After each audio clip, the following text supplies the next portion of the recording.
Vallahi süreç tek umut Sayın Abdullah Öcalan'dır. Diğerlerine hiç güvenmiyoruz. Ya bir Selahattin Demirtaş'ı örnek verin.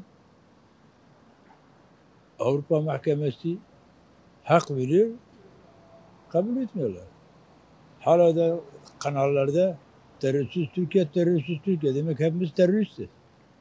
Bu laflardan eğer samimidirlerse, istiyorlar barış olsun, bir kere bu sloganlardan vazgeçmesi lazım. Kardeşi ile laftan olmuyor, pratikte. Yani biz gerçekten barış istiyoruz. Ben şahsen 75 yaşındayım, barış istiyorum.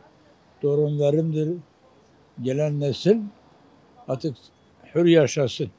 Ama böyle değil. O silahı dünya kamuoyunda silah yaktı. Siz de atın adımlarınızı. Şimdi başta anayasa. Demokratik hakların tümüne verilmesi. Dünya nasıl demokratik hakları varsa, demokrasi varsa onun verilmesi. Ondan sonra zaten ana dilde eğitim. Ana bak ne diyor? Ana dil eğitim. Bundan da doğal hak bir şey var. Yani ben ana dilimle eğitim yapamıyorsam, yaşamıyorsam ne yani? Bu dünyada yaşasam ne olacak, yaşamasam ne olacak? Yani bu kesinlikle bu olmalıdır. Her şeyden önce samimi olmalıdır. Samimi değildir. Şu anda devlet adım atmadığından dolayı samimi değil. Dün daha evvelsi gün ben Dışişleri Bakanı izledim televizyonda. Hala karşı tarafı tehdit ediyor. Yani Rojava'yı tehdit ediyor. Şimdi Rojava seninle ne ilgisi vardı? PKK'yla ne ilgisi var? Oradaki halk savaştı. Yüz binlerce insanı verdi, kaybetti ve ondan sonra o toprağı kazandı. Sen diyorsun yok. Benim söylediğimin dışına çıkmıyorsun. O sana söylesin sen kabul eder mi? Yani şimdi orada Mazlum, Abdi, Salih, Müslüm Türkiye bunu diyerse kabul ederler mi? Nihayet onlar da insan o toprağın sahipleridir. İyi konuşulur isteniyorsa başta Kürtlerden barışmalıdır. Yani Rojava'dır, Güney Kürdistan'dır, efendime söyleyeyim, İran'daki Kürtlerdir. Samimi olursa dünyaya Türkiye süper devleti olur. Birleşirse süper devleti. Ondan sonra çare yok. Televizyona 3-5 kişi çıkarırlar. Bölgeyi görmemiş, insanları görmemiş, 5.000 köy yaktıklarını görmemiş, faali meşhur cinayetleri görmemiş. Biz yaşadık. Benim bir sürü akrabam gitti. Onları çıkarıyor televizyona, ağzına geleni konuşuyorlar. Ama buradaki halk ona inanmıyor.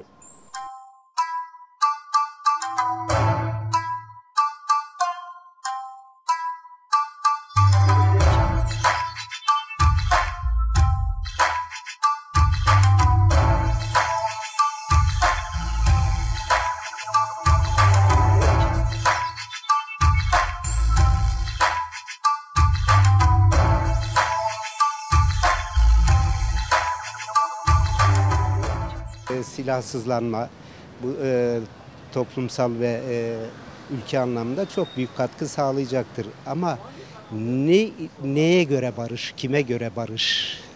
Bu anlamıyla kaygılar var. Herhalde netleşirse süreç daha da farklı bir şeyler koyar ortaya. Öncelikle demokrasinin gelmesi lazım. Hani hak, hukuk, adalet anlamında bu süreci tamamlayıcı unsurlardır. Onlar olmadan tek başına silahsızlanma çözüm getirir mi? Bence getiremez. Tabii bununla birlikte de tahammül, bu ülkenin değerlerinin işte Kürdüyle, Türküyle, Çerkeziyle, Lazıyla hoşgörü ortamının yeniden yaratılması gerekir. Barıştan daha güzel hiçbir şey yok. Hem herkes için geçerlidir bu. Türklerle, Araplarla, Farslarla, kim olursa olsun, ne olursa olsun cinsi, barış iyi bir şeydir. Ama barışı istemeyenler var. Barışı içinde istemeyenler var. Onlar kimdir? Onlar bedavadan yiyenlerdir. Yani tuzu kurun olanlar. Çocuğu ölenler barış istiyor. Her zaman, her zaman. Koltuğundan oturan bazı kişiler istiyorlar, barış istemiyorlar. Gerekirse elinde ne gelse de yaparlar. Bizim elimizden bir şey yok. Yani Kürtlerin elinden bir şey yok. Ne varsa onların elindedir. Onlar gerek büyük bir adım atması lazım. Bütün hapishanelerdeki hiç kimsenin suçu yok. Hiç kimsenin suçu yok. Sadece suçu siyasi düşüncesidir. Hapishaneye koymuşlar haksız, hukuksuz yerinden. Onları şartsız bırakması lazım. Önce o bir. Apo'yu bırakması lazım. Terok Apo'yu bırakması lazım. Demirtaş böyle bir deliye de söylesen biliyorlar eğer haksız yerinden almışlar. Onu bırakması lazım. Ondan sonra barışı konuşması lazım. Değil serbesttir. Bakıyoruz düğünlere basıyorlar. Adam kendi dilinle düğün yapıyor. Düğüne basıyorlar. Damadı alıyorlar. Ondan sonra elinde ne geliyorsa nedir? Diye biz kardeşiz. Kardeş nerede var? Hukuk nerede var? Hak nerede var? Eğer kendi dilimle kendimi ifade etmediğinden sonra ne yazar? Nerede var? Nerede kardeşiz? Diye Kürtle Türk kardeştir. Etle kemiktir. Etle kemik, etle tırnaktır. Tırnağı şimdi atıyorum. Kesip atıyorum. Ama kemik atılmıyor. Kemik olsun. Bizi tırnak saymasınlar. Bizi kemik saysınlar. Ondan sonra barışa konuşalım.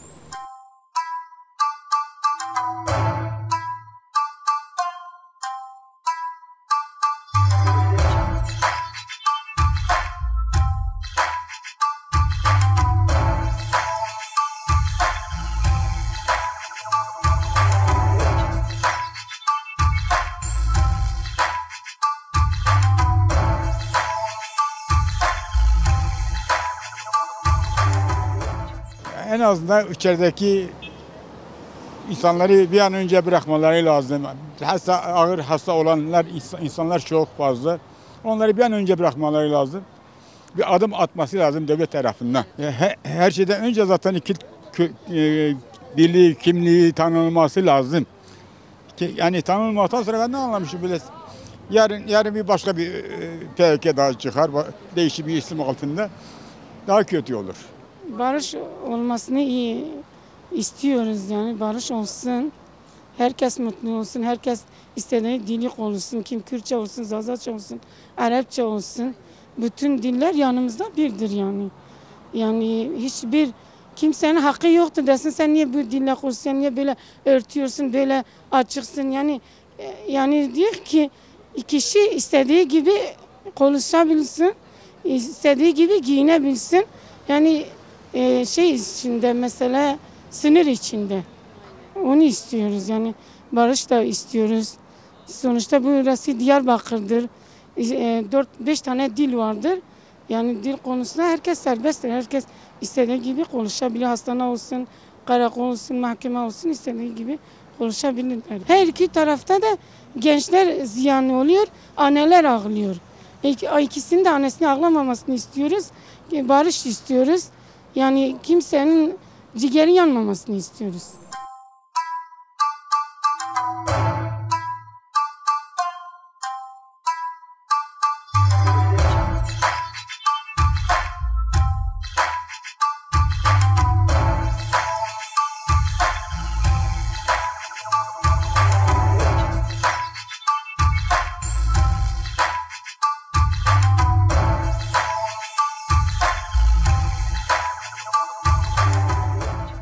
Şimdi barıcı süreci iki taraf için de geçer. Samimi davranılırsa güzel bir şeydi. Yani insanlar artık bu süreçten dolayı bıkmış durumda yani. Kan dökülmesinden bıkmış durumda.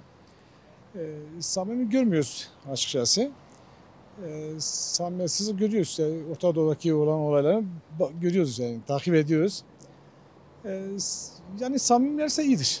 Samimi olmaları gerekiyor. Yani gerçek, açık ve net. Ne isteniyor? Kürt halkı şimdiye ne istemişti ve şu an ne istiyor? Ortada da zaten bunun tartışmanın bir anlamı yok. Herkese bilinen şeylerdi yani. Yani insan gibi herkes için adalet diyoruz ya, herkes için hak, hukuk, adalet, eşitlik temelinde bir anayasa kurulursa ve Kürtleri tanıma noktasında vatandaşımızdır, insanımızdır, insandır. Herkese eşit hak, hukuk temelinde bir bir anayasa kurulursa sıkıntı olmaz. Talepleri bunlardır. Ama ne işte samimi değiller. Şimdi de işte yine kandırmaya çalışıyorlar. Şöyle olacak, böyle olacak falan filan. Böyle yürümez ki. Bir yere kadar kandırmacı bir iki sene belki kendi idare edersin. Bir yere bir noktaya gelirsin. Tıkanma noktasına gelir. Ne oldu? Tekrar patlak verecek. Ne oldu şimdi? Yeniden sıfırdan başlayalım. Tekrar olmaz. Samimi olmak gerekiyor. Her iki taraf için söylüyorum. Samimi olmak gerekiyor. Samimiyet iyi bir şeydir bence. Hala da dil inkar ediliyor. Hala da Kürtçe konuşulmuyor. Konuşmaya müsaade edilmiyor. Ve sosyal medyada görüyoruz, bakıyoruz yani. Adam bir dil konuşuyor diyor. Sen ne diyor? Vatansız diyor sana. Bayraksız diyor sana. Kimsiniz diyor. Ya dilinle konuşamıyorsun, rahat edemiyorsan eğer. Yani şimdi onun için diyorum samimi olmak gerekiyor. Yani insanları ikna etmek gerekiyor. İnsanlara anlatmak gerekiyor. Bunlar bizim vatandaşımızdır, insanlarımızdır. İşte şu savaşta, bu savaşta kazanılan şeydir. Bunu anlatmak gerekiyor. Ama nedir işte kafa faşist olunca bir şey yapamıyorsun maalesef. Onu da onu belirteyim. Kürt halkı gerçekten de samimi bir halktır. Kürt halkı iki kelime düzgün dokunursan, ruhuna dokunursan gerçekten de kendi bırakan samimi olmaya başlıyor, biliyor musun? Hani kendi içini sana dökebiliyor. Ama maalesef herkes Kürt halkı değildir. O sebepten dolayı Kürtler her zaman mazlum halk konumundadır. Hep ezilmiştir. Hep işkence görmüştür. Hep hapishanelerde ölmüştür. Düşünebiliyor musun? Yani kendi çoluk çocukla perişan olmuştur. Güç olmuştur, güç almıştır. Yani Kürtlere biraz insaf bence.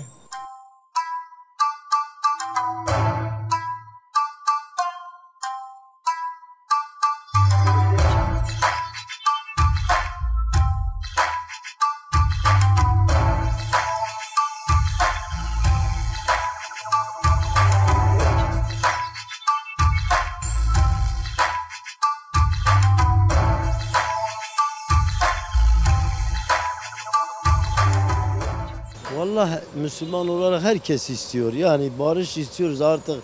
Yani bir olay oluyor, hepimiz üzülüyoruz. Hepimiz kardeşiz. Yani bir İslam'ız yeter. Yani Kürt, Türk ne olursa olsun. Ama onlar da bir adım atsın. Bak görüyorsun hamile kadına ne yaptılar. Üzülüyoruz yani böyle. Onlar ayrım yapıyor. Biz ayrım yapmıyoruz. Vallahi ben bir devlet memuruydum. Batı'da biri geliyordu. Biz demedik böyle. Biz oraya gidiyoruz ayrım yapıyorlardı. Yani onlarda var ha. Yani bu olmasın. Yani bunları artık bitirelim. Yani hep bu ülkeye yazıktır. Bunlar nasıl adım atıyor? Devlet atacak, barış yapacak, içeridekileri bırakacak. Yani bunları yapacak. Yani artık düşünsün bunlara artık bir çare bitsin ya. Hepsi bitsin yani ne olacak? Biz bugünü beklemiyorduk. Bugün geldiyse Allah razı olsun. Kim sebep oldu, kim yaptıysa ne mutlu. Türkiye'ye yazdık bile bir devlete. Yani Türkiye güçlü bir devlettir. Eğer bu olaylardan olmazsa Türkiye her yere varacak. Bak bu zamlar, bu şeyler öyle olmuş insan artık yaşamak yani turist ülkemize gelmiyor. Niye? Burada pahalılık çok. Başka illere gidiyor. Duyuyorum. Bak Didim'de yerim var. Şimdi gideceğim. Diyor valla bu sene yok. Hep Yunanistan'a gidiyor. Niye? Orada ucuzluk. Ya inşallah Türkiye bir güzel döneme gelir. İnşallah bunlar olsa ekonomide düzelir. Her şey. Ya hepimiz Müslümanız, kardeşiz. Hiçbir zaman kimse demez. Ya bu Kürt, bu Türk, bu nedir? Bak bizim 4 tane gelin Kürtçe bilimi. Biz gidiyoruz yani bunlar hep kardeşiz. Et tırnak birbirine kaynaşmışız. Yani onlar şey yapıyor. Yani Kürtçe bir şey söyledi. O polisleri ben olsam direkt görevden atarım. Yani o hamile kadına öyle yaptı. İnan ki o gece ben yatmadım.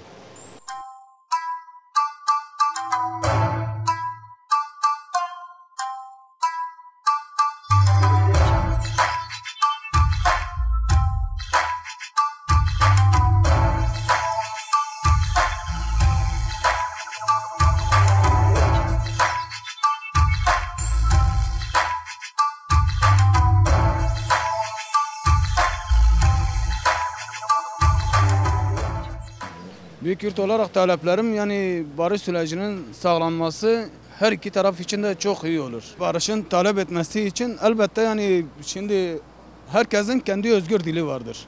Şimdi İslamiyet'te de yani kimsenin hakkı yok yani. Böyle mesela bu Kürt halkının olsun veya Laz'ın olsun, Çerkez'in olsun. Hani dillerine kimsenin karışmaya hakkı yoktur yani. Barış olması bence daha güzel olur yani. Şimdi eğer karşı taraf bir adım atıyorsa illaki devletin de bir adım atması lazım. Eğer devlet adım atmazsa, karşı taraf adım atarsa o zaman ortada bir adaletsizlik olur. Doğru mudur ablam?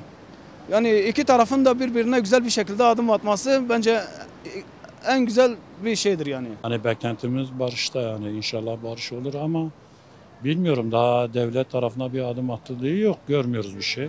Ya bu en azından mesela bu hani tutsakları, o hasta, onların bırakılması, ondan sonra mesela bu Kürtçenin serbest bırakılması, ondan sonra ana dilin serbest bırakılması. Yani neticede biz de bu toprağın insanıyız. Biz de aynı bu toprakta büyümüşüz, bu toprakta dedelerimiz, atalarımız. Yani biz de bu toprağın sahibiyiz. Biz de bu topraklar için kan dökmüşüz. Biz de yani ortağız yani. Ama inşallah bir barış olur. Vallahi o düzenlemeleri siz de bilirsiniz, dünya da biliyor. Yani bu süreç öyle bir süreçtir ki kendi başlarına olmaz ki. Yani burada Avrupa'da şimdi ya silahı imha etsin etmesin. Şimdi bu barış sürecinde anlaşma masası sağlanır. Tüm insanlar gelir. Hani onlar diyor ya, aklı selim büyük insanlar. Avrupa'dan gelir, Türkiye'den gelir. Barışı imzalarlar.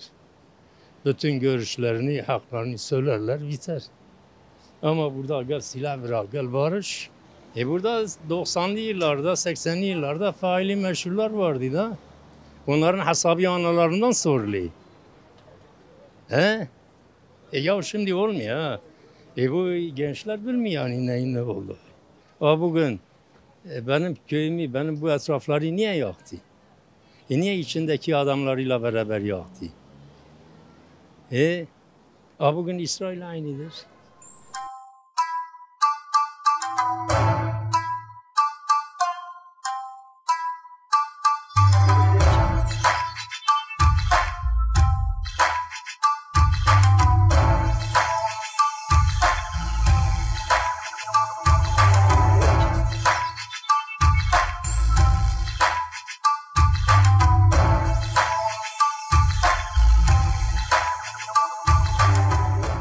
Kürtler artık da barışa, yani gerçekten bunu candan yürekten istiyorlar, artık barışı istiyorlar.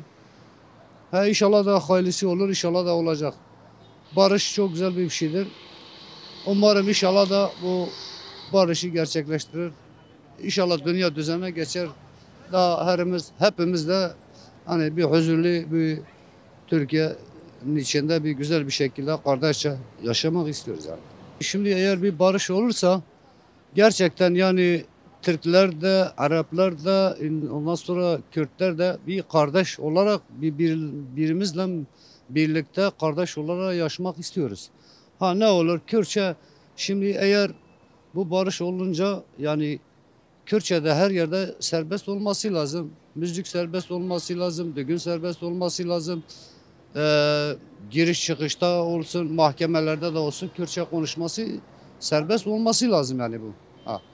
Yani şimdi bu atıyorum %60-70'i Kürttür, %40'i Türktür.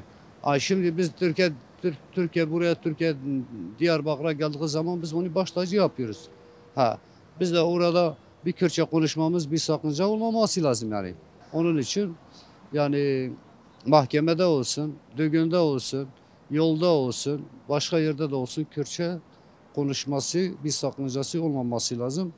Ve bunu da baştaki olanlar bunu bir değerlendirmesine alması lazım.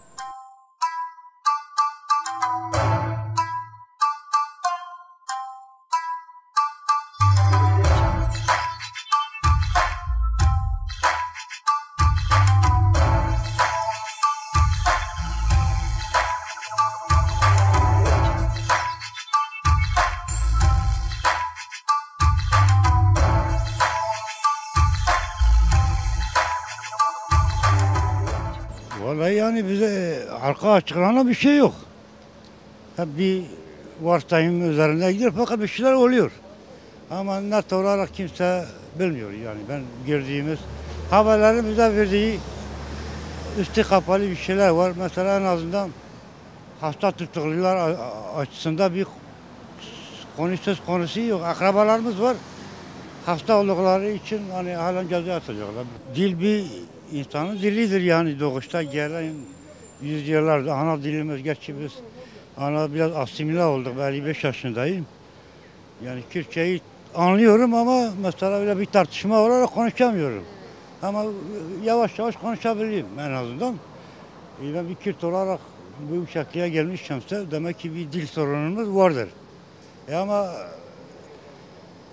şeylerde mesela programlarda izlediğim mesela hep Cumhurbaşkanı olsun, Bahçeli olsun hep iyi şeylerden bahsediyor ama diyor mesela bazı yazarlar var, akademisyenler var. Diyor yani mümkün değil Kürt şey olamaz yani eğitim dili olmayacaktır.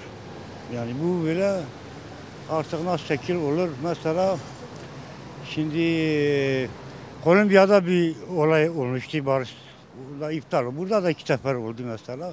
İrlanda örneği var, Hatta örneği var yani bu uzun zaman alacak bir şey yani öyle bir kısa sürede şey olacağını zannetmiyorum. Herkes insandır, barışla ilgili olan herkes ya gerçi bu ülkede kurulduğu zaman belirli bir zamandan sonra ilkelerine kendileri uymamışlar.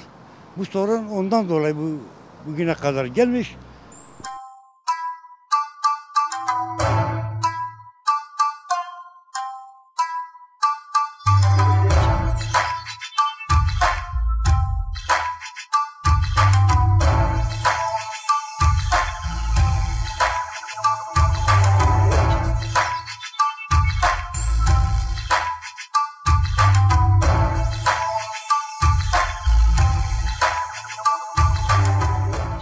İnsanlar ölmesi artık yeter. Bu 40 senedir bıktık. Yani bu ölüm haberi Allah. İnsanlar ölmesi yeter bir barış olsun. Kim emek geçmiyorsa hepsine teşekkür ediyorum. Biz bütün insanları seviyoruz. Kucağını Kürt olarak. Kürt halkı bütün insanları seviyor. Ama bazıları bizi kabul etmiyorlar. Ben çok batıda yaşadım. Ben okulacıyım. Bana hep dediler 2. sınıf olarak gördüler. Ben bütün insanları seviyorum. Yani olmaması lazım. Hepimize kız vermiş kalmışız. Biliyor musun? Benim yeğenlerim Yozgat'ta evlidir. Yani hepimiz kardeşiz. Ortalığı karışmasınlar yeter ki bir barış olsun. Ana dilimizi konuşalım. Yasa olması lazım. Mesela benim hanımım bilmiyor. Kürt. Daha bilmiyor. Bir kelime sorsan bilmez. Bilmiyor. Yani herkes ana diline konuşuyor. Allah beni yarattı. Kürt, Zaza, Arap, Çerkez, Laz. Ya Allah beni yaratmış. Kimse bu dili inkar edemez. İmha etti falan ben bu devlete güvenmiyorum. Ben hiçbir adıma Selahattin Demirtaş içeride. Hepsi içeride. Kimseyi bırakmıyorlar. Böyle barış süreci mi olur? Ben inanmıyorum yani. Bu siyasi tutukları bir bıraksınlar. Özellikle bunlardır. Belediye başkanlarını hepsini bıraksınlar bunları. Ondan sonra yavaş yavaş adımları atsınlar. Devlet bir devletliğini göstersin hele. Yani ne biçim barış sürecidir bu? Böyle barış süreci olmaz yani. 70 senedir bu işin içindeyim, buradayım, bu memleketteyim. Her zaman öyle bir barış süreci şey yaparlar. Vallahi barış sürecini istiyoruz, hepimiz destekliyoruz yani. Hepimizin istediği bir şeydir. Yani yeter bu çocuklar ölmesin yani. Gerillası olsun, askeri olsun, polisi olsun. Yani baktık da yani 40-50 sene de çekiyoruz yani bunu. İnşallah olur yani. Ben güvenmiyorum ama inşallah olur. Ama bu adımların atılması lazım. Bu siyasi tutukların bırakılması lazım.